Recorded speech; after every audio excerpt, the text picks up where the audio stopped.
Hello everyone, আজকে বেরিয়েছে একটা স্পেশাল কাজে। জানি না কাজটা কত দূর হবে।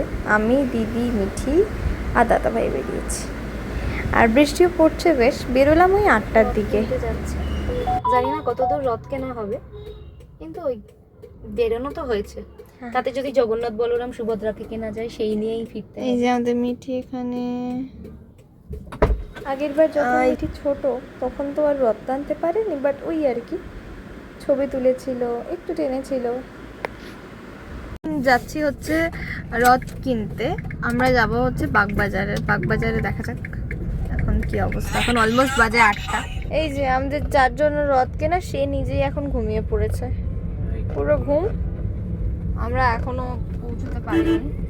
রথ কেনা তো হলো না, তাই এক প্রকার বাধ্য হয়ে চলে এলাম আমরা এখানে পাপড়ি চাট খেতে। অ্যাজ অলওয়েজ আমাদের জায়গায় বেশ ভালোই বৃষ্টি পড়ছে টিপ টিপ করে।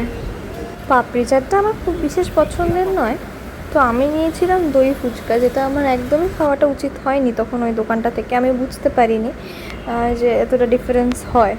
তো যাই হোক, খেয়েছিলাম, দিদিও খেয়েছিল। এই হলো আমাদের পাপড়ি চাট। তা আমরা আপাতত রথ তো কিনিনি, কিন্তু আমরা বেশ খাওয়া দাওয়া করছি। এইখানে বাগবাজারে তো রথ ছিল না, আর এখন আপাতত খাচ্ছি ফার্স্টে। আর মিঠি তো ঘুমিয়ে পড়েছে। আমরা পাপড়ি চাট নিয়েছি আর একটা দই ফুচকা নিয়েছি আমি। এই যে পাপড়ি চাট, হ্যাঁ এখানে পাপড়ি চাট। আর বাইরে বৃষ্টি হচ্ছে এখন অবধি, টিপ টিপ করে তো হচ্ছে। আর আমাদের দই ফুচকাটা আসছে গোলগঞ্জ। এই যে এখানে চলে এসছে আমার দই ফুচকা আর একটা পাপড়ি চাট।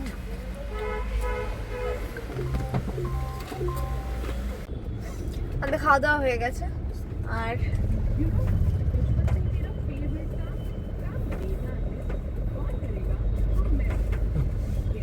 এইসব হাসি তামাশাটা বাদ দিয়ে বলি, যদিও আগের রথযাত্রাটা খুব বড়োভাবে করা হয়নি।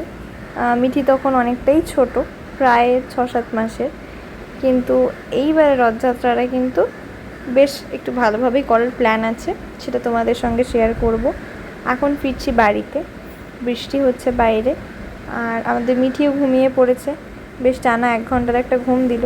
আমরা যে কাজটার জন্য বেরিয়েছিলাম সেই কাজটা তো পুরোপুরি ফুলফিল করতে পারিনি, বাট ওই আর কি একটু ঘোরাঘুরি হলো। সারাক্ষণই তো বাড়িতেই থাকা এখন, আর মিঠিরও একটু বেরোনো হলো।